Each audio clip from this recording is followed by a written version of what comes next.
All right, everyone. Welcome to another episode of the Infinite Abilities podcast. I'm your host, Nick Yerhart, and I have my friend Doug with me today. Now, we met a little over a year ago in Phoenix, Arizona, at a Grant Cardone 10X event, which it was really cool. And Doug, you were actually like one of the first people I actually like talked to donor because back then, like I was not confident at all. So like I didn't talk to anybody that I didn't know. But like I don't know, you were very welcoming and just like I don't know, there was something about you that was just you were so easy to talk to, and it was great to get to know you.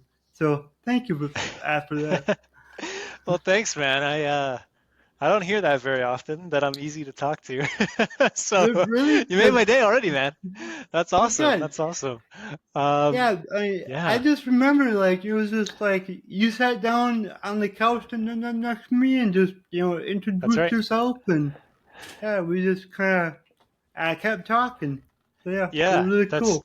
that's true. Yeah, I remember. Yeah, Phoenix, Arizona. I live in Vancouver, Canada. For those who are listening or watching. Um, Yeah. and it's funny because I was like, oh man, I can't wait to get down to Arizona. I'd driven down because I wanted to see some of the country. And Hmm.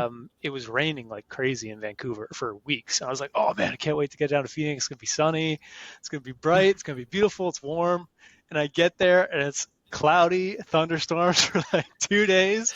Um, but yeah, I mean, we connected up there. I think that first day, yeah, we were waiting for things to get started, Yeah. and yeah, I was just amazed at like you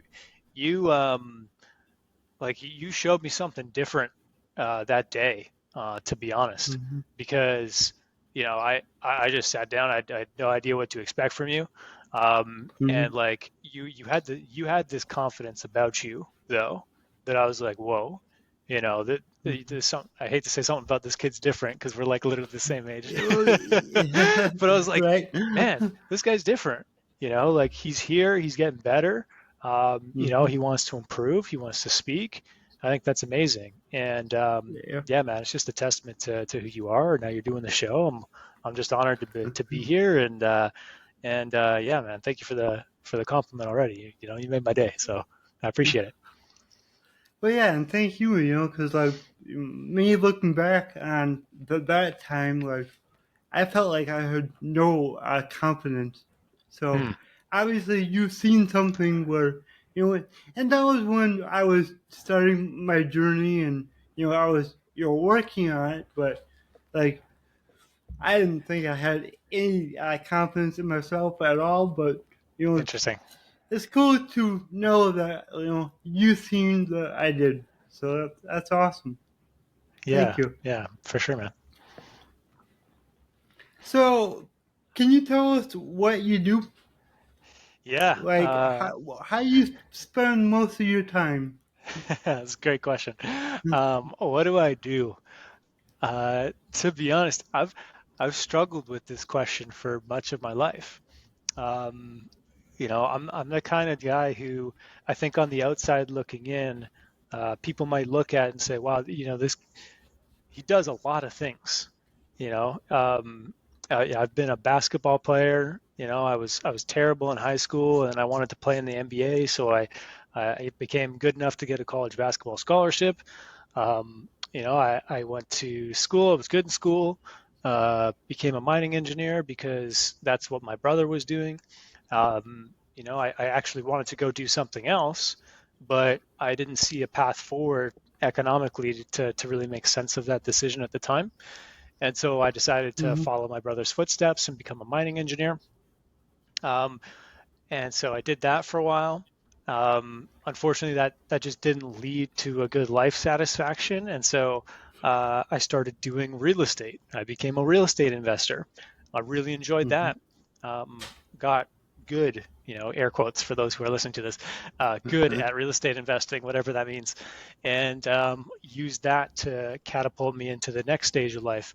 But what was interesting along the way is that I was learning more about myself and doing a lot of work in personal and professional development sense from the age of about 25 till now. And I'm Mm-hmm. 32 and a half now, so we're like 7.5 years into that, intentionally trying to grow and get better. Um, and what's fascinating about that is that when you ask the question, like, what do you do? Um, in the past, I would have let what I do on a day-to-day basis form my identity, and I would get caught up in how good or, successful I was in what I was doing. So as a basketball Mm-hmm. player, when I was in college, I was like, wow, I'm really good. I'm doing this. Well, then I got a knee injury and then I can't play hoops anymore. And I was destroyed, absolutely destroyed. Mm-hmm. No confidence, rock bottom. Okay, then I do the real estate investing thing. Had a couple deals that didn't go so well. All of a sudden I'm not a good real estate investor. I'm crushed, everything's hurting. And so there's kind of this journey of self-discovery to know that it's just like it's not what you do so much as it is who you are and who you're being or who Mm-hmm. you're becoming that really matters. And I know that's so cliche because Mm-hmm. you probably heard that from 1,000 different people. I don't know, I'm just another person to say that's really, really true, because what you do can change in a moment. Mm-hmm. Who you are, who you're being, who you show up as, right? That's more of a consistent element of your character than anything.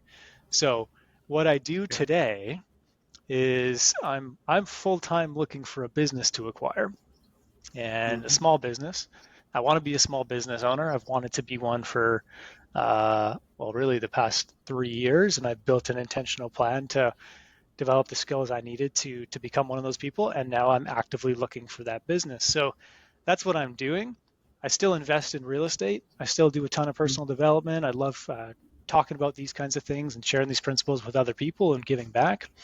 Um, but yeah, I mean, I'm married. I love my life. I'm getting better. I continue to want to improve. I run marathons. I don't know, man. That's what I do. There you go. But I honestly, I love that. It's not about what you do; it's about who you are, and that resonates with me so much because over the past year, like when I met you, I was getting into real estate. Mhm, I've got nothing to do with real estate now. Like I'm on a totally different course, mhm, and my path is always changing. Because like, oh, I would really like to do that too, along with this. I try to keep everything kind of linked together, so I'm not just like dropping things. But mhm. yeah, so yeah, I really love that you said that because it's so true, and so many people get wrapped up in what they do and not who they are. Well, and the thing that I So learned yeah. with that too is that, you know, what you do, what you have, right? These things can be really fleeting. The case in point Mm-hmm. for me with basketball, right? For those who would have known me, and I still every once in a while I'll run into somebody from high school who is like, "Hey, Doug, you still playing hoops?" And I'm like, "Man, I was done with hoops like 13 years ago." This is Mm-hmm. not a part of my life anymore. But at the time, it Yep. was everything. And Mm-hmm. whether it was God, whether it was whatever you want to call it, right? I'm not here to make this religious or spiritual. I'm just saying, like, basketball got taken away Mm-hmm. from me, for better or Mm-hmm. worse, at that moment in life. Like, I remember the game. I got hurt. I had a knee injury, and I thought to myself, this might be the last game, like the last game that matters. And it was. It was the last game that really mattered. And from in an instant, I went from being Doug the basketball guy to Doug just Doug. Like I really had nothing else to like lay my foundation on. It was like, Mm-hmm.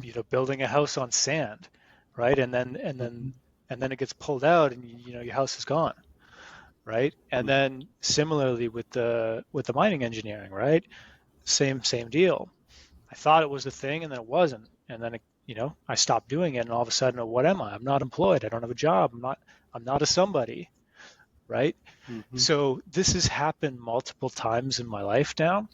uh, and there's kind of this saying, right? Like if you don't learn the lesson, you keep getting the same lesson until you learn it. And this is one of Yeah. those lessons that's become more and more so.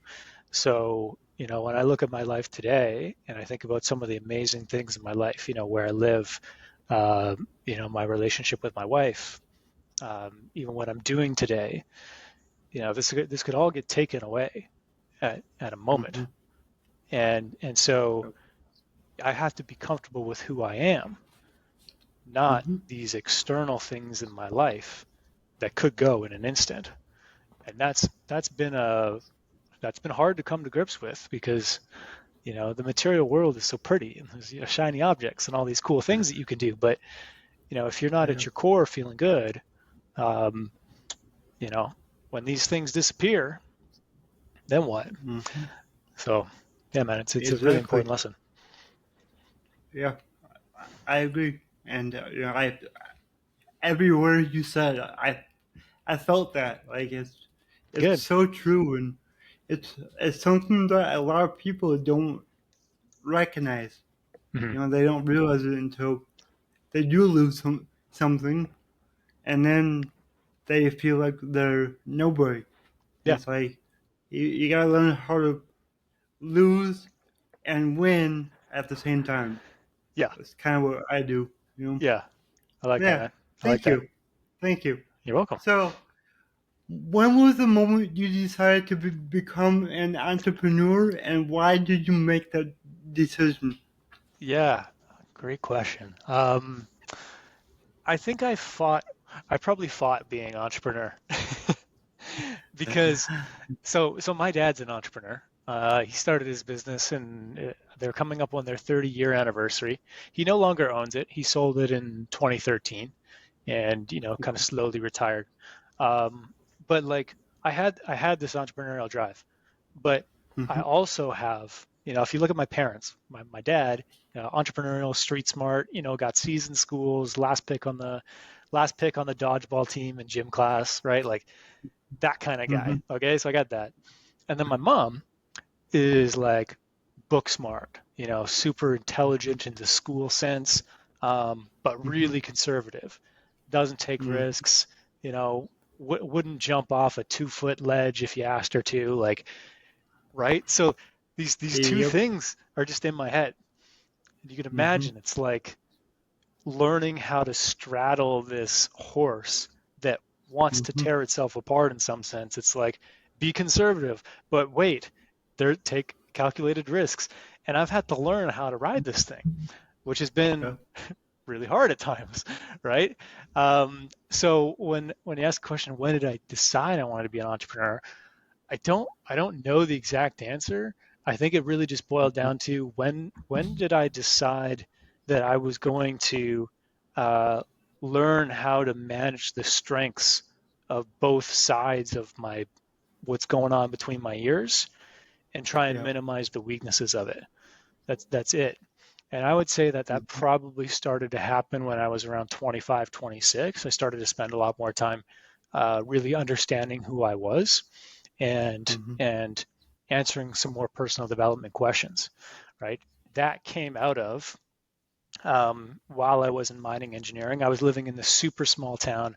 You're in Minnesota, right? If I remember. yep. Okay, Yep. so I'm not sure my American geography, but North Dakota is to the Yep. west of you, It's, east, yep. Yep.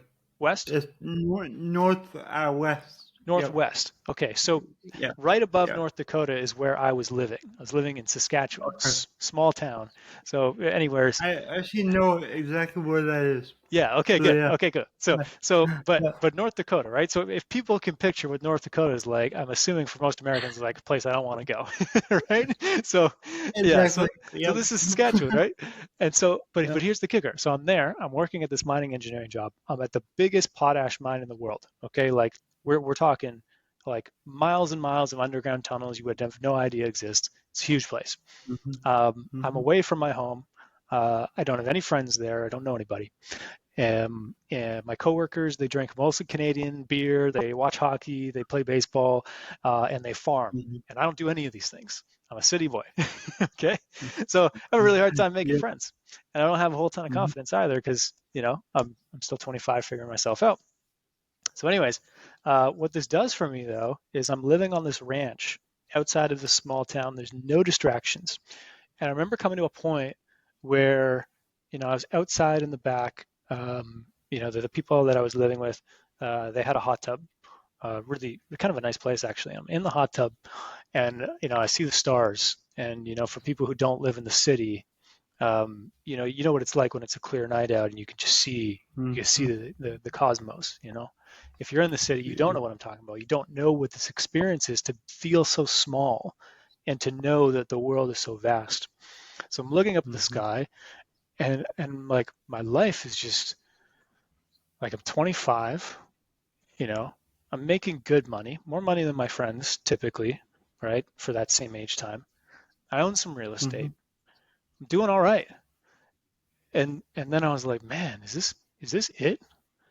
Like, is this it? Like, I'm gonna live in a small town and I'm gonna do work underground that nobody's ever going to see, and I'm just gonna get like little incremental raises if I do my job just a little bit better. I was like, no, no, I don't want that. Mhm. I don't want that. That Mhm. seems like taking, you know, taking Doug, this being, this guy that should be filled with light and sharing stuff with the world, and like taking the mine shaft and going underground and just like no light. There's going to be no light down Mhm. here. We're just going to hang out Mhm. here and take care of ourselves. And I don't know, something about it was just like really, really, it hit me. It hit me to the core. I was like, no, you gotta, you gotta live into something more. There's something else here for you. Um, Mhm. and so I look at that as kind of a moment. But I think what's really important, and that I would like to share with people, is it's not the moment. The moment is motivation. It's inspiration. It's what you do with the moment in the days and the weeks and the months afterwards and the years afterwards that is Mhm. really going to determine whether anything changes, right? So Yep. Right. that was it for me. It was a moment, but then I started looking for answers, and I Mhm. started, reading the books and going to the workshops and, getting around a different kind of person. And all of a sudden, my life started to really change. And it was hard. It Mhm. was really hard. Mhm. But I have no regrets, because that journey that started at 25 turned into me looking at the real estate investing that I had done and realizing I could Mhm. build a business of that. And so I doubled my portfolio as a real estate investor while working full time in this job that I really didn't like. And a year and a half Mhm. later, I had started a real estate flipping company with some other partners of mine in Saskatchewan. And all of a sudden, 18 months have gone by from this, moment to Mhm. I handed in my notice at work that I was going to leave my job, and I had sold a property, and like I remember just this feeling of like, whoa, okay, that just happened. I had this vision. I wanted to go to this place. I was here, Mhm. and then I built this little plan to get there, and just like started knocking off steps, and it happened. And it became Mhm. reality, and that was in 2019. So like, I retired at Mhm. 27 with the option to go into the next stage of life and feel a little bit more freedom around things financially, so that I could go take those risks as an entrepreneur. At which point I did, and I had a couple more failures. We could talk about that, but we could also talk about my, you know, coming to realize those skills that I needed to learn. And that's when I started working with the team at Grant Cardone and their office in Canada, which may be of Mhm. interest to your listeners. I don't know, but that's really how it started. Yeah. But what's cool, Mhm. what I like to really drive home is it's not how it started so much as it is Mhm. like, what do you do with the spark? People have ideas all Yeah. the time, like, oh man, I got to get out of this relationship. I got to change this life. I got to start eating better. Great. You got a spark. You got some energy. Okay, Mhm. cool. What happens What are tomorrow? you gonna do? What are you going to do? Yep. What's the Exactly. plan? What are you committed to? Because Mhm. I guarantee you're going to have another spark tomorrow, and the spark might not be so nice. The spark might be like, oh man, Mhm. I'm still a POS, right? Piece of shit, Yep. right? Like I'm Yep. still Yeah. this, I'm still that, and all that noise that's just stuck in your head is going to keep showing up. All right, so Yeah. And that noise has been, like it's the hardest thing to work on. mhm, That noise in your head.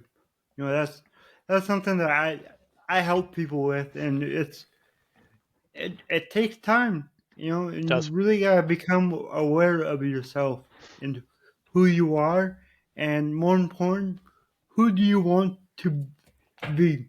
Mhm, Because if you focus on the person that you want to be, that negative self-talk or whatever you want to call it, it's going to reduce because you're going to be so hyper focused on who you want to be versus who you were or who you're worried about you're going to be like in a negative way. So yeah, it's very important to try to keep that negative self talk down and just do your thing. mhm. 100%, man. That's awesome. 100%. That's awesome.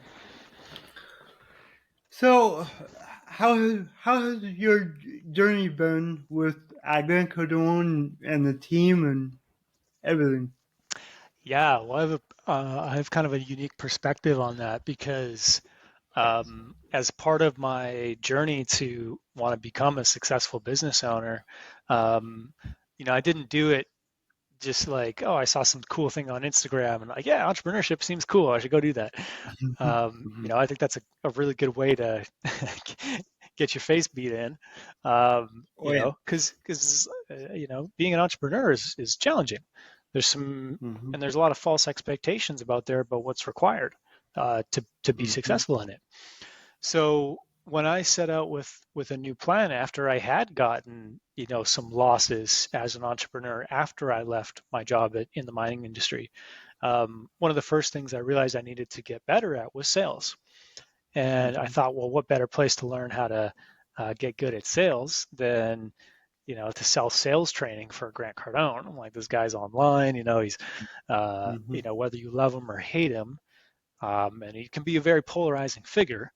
um, Mm-hmm. I recognized there was some value behind the paywall, as it were, when it came to the sales side of things. I'd read a couple of his books.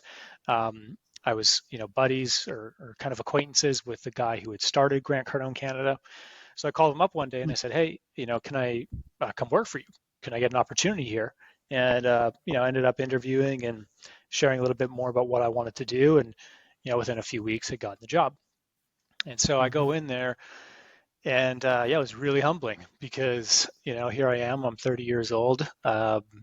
From again outside looking in, I'm a pretty successful guy. I own some real estate. Nobody else in the office owns real estate. Coming in with a little bit more life experience than the typical sales rep that they would bring in, and Mm-hmm. I started to learn the game, but it wasn't without its real challenges. There were Oh yeah. moments where I wanted to quit for days, Mm-hmm. weeks at a time. I didn't make my first sale until my third month. I thought Mm-hmm. I was just going to come in and things were just going to happen because it's Grant Cardone and things just happen. Nope. No, It that's doesn't not it. just That's not it. happen. Right? No. I don't know. Maybe down in the States it's different, but on the Canada team, we had to cold call people like all day Oh long. We didn't yeah. really get inbound leads. They all they went elsewhere. They went to the Grant Cardone, the other team. So we were Yeah. really slamming on doors and trying to find opportunities. And I learned a ton. I went super deep on the program Cardone University Mm-hmm. to learn how to do sales. And Mm-hmm. I was the top trained guy in the office. I was staying late. I was doing role play. I was handling objections. I was working on my pitch. I'd be recording things into my phone, listening to it back, listening to my calls at the end of the day. Okay, what went well? What didn't go well? What did I do wrong? What could I do better? I was sitting next to one of the top guys in the office, and I would just hear his calls, and I would Mm-hmm. hear how he was doing, and just kind of learning through osmosis in that sense. Mm-hmm. And yeah, over time I got better. I ended up Mm-hmm. being, I think, the top earning first year rep in Grant Cardone Canada history to date at that point, right? So Mm-hmm. I hit the thing. I started Yeah. to build up, and so like my journey in that sense is amazing, but it requires commitment. And Grant talks about this, right? Mhm. Creativity follows Yeah. commitment. Mhm. If you're not selling, you're being sold. Mhm. If you're not first, you're last. All these different like kind of cute sayings. Yeah. They're all true. They They're all are. true. You know. So, Yeah. One of my favorites is, if you don't like sales, it's because you're not making sales. You know, I yeah. I I heard him say that, and I was just like, yeah, that's the truth. Because a lot of people, they don't like sales, and don't get me wrong, sales is hard. But if you take the time, like me and you do, to learn sales, it's it can be very fun. I like enjoy the more I learn. Mhm. So yeah, it's really cool. Yeah, I echo what you're saying there. Like the more I got to understand the game and the different nuances of Hmm. it, and also the fact that, we were selling the product that we were training on a daily basis. So I Yep. could see how it was working for me, Hmm. right? Hmm. So as a salesperson, right, one of the first, rules of selling outside of always, always, always agree with your customer is like Yep. you have to be sold, right? You got to be Hmm. sold on you. You got to be sold on your product. You got to be sold on your company, right? If you're Hmm. not sold on those three things, it's going to be really hard to convince somebody else or persuade them to be sold on the same thing. So, when I Yep. could see my own success on the program and what I was doing to make it work, it gives you so much more strength to stand upon when you're sitting there with somebody and they're like, oh no, this won't work for me. Or, you're there with the business owner. He's like, yeah, but this won't work for my team. You know how hard it is to find good people out there. And I'd be like sitting next to a guy who literally, you know, packed up his bags from Taiwan, white guy from Saskatchewan, was living in Taiwan for 6 years, couldn't speak English anymore. Like he basically Hmm. couldn't speak English. His his Hmm. his pacing was off and his words, and he was having so much hard time Hmm. with the language. I watched him go from that to, Hmm. bantering and playing back and forth and, handling objections and getting a pitch. Like, don't tell me you can't find good people, right? Yeah. Don't tell me this Hmm. program doesn't work, because it worked for me. It's Hmm. working for the guy next to me. And I meant no disrespect about that guy. It's just like his situation Hmm. was he was coming in from a challenging spot, Oh, yeah. and he Yeah. became great. Hmm. It's possible, right? So, yeah, I Yeah. mean, I've done a lot of programs with Grant ever since then, because, and the funny thing is, it's not a personal thing, right? Because Grant's vibe is not really my vibe. It's not, Yep. Yep. right? Like he's a little too aggressive for me. I'm a Yep. Canadian. We say sorry. We're not as in your face about Yep. things. So Hmm. it rubbed me the wrong way the first Hmm. time I saw it, and sometimes it still kind of does. But Hmm. I separate the Grant personality from the sales side of things, and I ask myself, hey, is this somebody I can learn a lot from? And the answer Hmm. was unequivocally yes. So, I put my Yeah. judgment aside and said, okay, that's fine. What can I learn? And Hmm. that led me down to some pretty awesome things and some skill development that I needed to step into the next stage of my path on entrepreneurship, if you want to call it that. Yep. Yeah. That's awesome, and that's a skill I wish more people would implement. Is Hmm. you know you may not like someone for one thing about them. Don't let that ruin them in your Hmm. eyes. Because I hear it all the time. I don't like Grant because of this or anybody else. There's everybody, everybody that every famous person, successful person. There's dirt on all of them. There's something somebody doesn't agree with. Yeah. So it's like let's just look past that and look at the good stuff that they do. not the negative. Yeah, So yeah. totally, man. Totally. So what does my slogan, "Your abilities are infinite," mean to you? Whew. Yeah, that's a tough one. Oh yeah. You're like, yeah, yeah, I made it that I way. know. I made it that way. Your abilities are infinite, man. I think just like I've over the past year, like I've really come to faith, right? Like, Mhm. my wife's been a Christian for a number of years. And so I decided that I wanted to devote my life to Christ in November last year. And I'm becoming more and more comfortable talking about it because it was something that was really hard Mhm. for me for a long time. I grew up going to church. I went away from it. And then, I came back for a variety of different reasons, which we could be here for an hour on. So I don't need to get into all the Yeah. details. But when I think of what your slogan is, right? I truly think of the ability for God to impact people's lives, right? And if you don't want to label a certain religion or a certain church, that's fine, right? I'm not here to do that. But what I am here to say is that, there is something bigger than each of us, right? I Mhm. truly believe this. Um, and if you've ever experienced something that goes beyond explanation, you are you are talking about something that is infinite, right? Yep. Something that is impossible or so big you can't even explain it. So when you say your abilities are that way, what that says to me is like you look at some of these things that are inexplainable in the world. Like how is it that, you know, God could call to me in a moment and I would go yes. Then after all the other stuff that I would say, he would give up on me.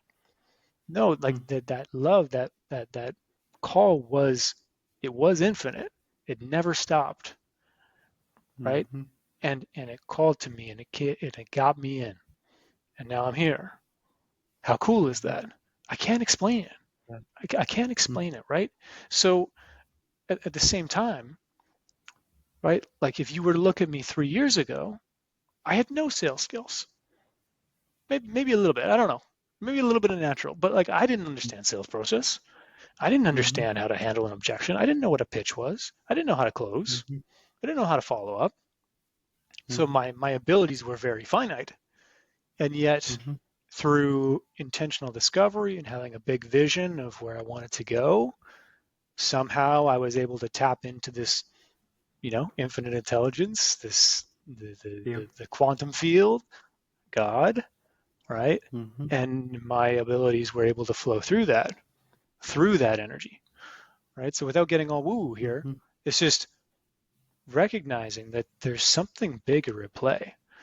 And when you're able to align yourself with that energy, right? So if it's God, it's prayer, right? If it's infinite intelligence, it's, visualization and meditation, right? I think we're all kind of talking about the same Mhm. stuff.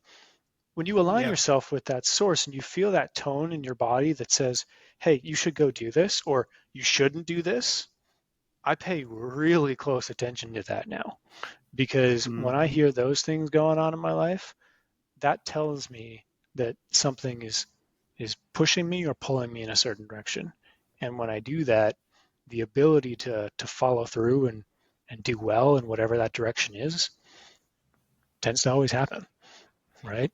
So that's what it means to me is it's something that you can cultivate when you align yourself with what you're being called to do. And Mhm. just to wrap a nice bow on that, it's really hard to know or hear that voice that's calling you to go somewhere when you fill your mind with noise or your mind is generating its own noise, right? So I don't think it's a surprise that I was sitting in a hot tub in the middle of nowhere with no distractions and the beautiful sky above me that I finally heard a voice that said, hey man, is this it? Right? Mhm. Because Oh yeah. because I had Yep. no noise. to clear like or to muddle up the channel that would have told me that. Mm-hmm. So I Mm-hmm. try and be very intentional about that now to make space for that voice to come in. And if there's anything I can share, just, we're probably going to conclude here in a bit, is that, that's valuable time invested. The only way you get Mm-hmm. there, you got to turn off your phone. You got to go outside for a walk. You got to, Mm-hmm. take a weekend to yourself. Maybe you got to step into prayer more. Maybe you need to visualize or meditate or just take deep breaths or take a long shower. Like, the more you put junk into your brain, the less likely you're going to be able to actually have this conversation or hear it. And Mm-hmm. I think the more often we are able to do that, the more we're going to be able to touch into infinity and Mm-hmm. hear its call and elevate our abilities as a result. Yeah. Wow. That was by far uh, my favorite like definition of what that means to you. Like, it hit Yes. me hard because, well, I just, you know, I just, I found faith myself. Like you, Oh, cool. I went to church as a kid, and I hadn't gone for years until about 5 or 6 months ago. I No way. started going again. And yeah, Wow. like so for me, like you saying that, it was like, whoa, like that hit Yeah. me hard because like I just got baptized 2 weeks ago. So Really? like this is all, yeah, like Dude, this is all congrats. like, yeah. So like you saying that, it was just like it. I My wife, needed that. that's Like great, I dude. needed that. Wow. Like yeah. Amazing. So My thank wife and you. I, yeah, no worries, man. You're welcome. More than welcome. My wife and I uh, got married in July last year, and we got baptized in at the end of January. Yeah, Okay. crazy, So hey? yeah, you just How about yeah. Like, that's wow, that? wow. Unbelievable, man. But So cool. that's infinite right there. You It know, is. the It is. possibilities are infinite. Yes, sir. That's awesome. All right, Doug. Well, where can people find you? Man, that's a great question. Truly. For real though, part of being able to hear, the call, as I would say, or Mm-hmm. just getting closer um, to yourself is tuning out the noise. So Mm-hmm. I intentionally got off Instagram really a while ago. It Mm-hmm. was actually probably in September that I stopped being very active on there, just in a consumer sense and even a messaging sense. Yeah. I do have Instagram, but you probably won't find me there. It's Doug W. Myers. Feel free to follow, but again, you're not going to see much, at least right now. We'll see Yep. what happens. Um, Yeah. Honestly, email is probably the best, right? I'll share it here. It's Doug at gbeventures.ca. GBE stands for Get Better Every Day. It's something that I've always, ever since I was 25, and I started to move towards improving myself. That's always just been something that stuck with me. So I try and get better every Mm-hmm. day, whatever that looks like. I'm not perfect. I make mistakes all the time, but that's part of the You're right. process. I'm probably best be reached by email. You can find me on LinkedIn, Doug Meyers as well. Um, Okay. but yeah, I'm here to help, here to serve, and yeah, I just appreciate you wanting to have me on your show. This has been fun. Oh yeah. Thank you. You're welcome. It's just it's amazing what you can do. So Like true. where I'm at now. It's just, and people need to stop and look at that sometimes. Yeah, Especially when you're feeling down, you're feeling like you're not, doing enough. Stop and look at, like, okay, where was I a year ago? yeah. And that really opens up your eyes. Like, all right, I've done a lot. I keep on going. You bet, man. So, You bet. all right, thank you, man. This was great. It was so awesome to have you, and I'm pretty sure we're gonna do this again. I'd like So, that. I'd like that. cool, Anytime. Thanks so much, Nick. cool. Oh yeah. All right, everyone. Remember, your abilities are infinite,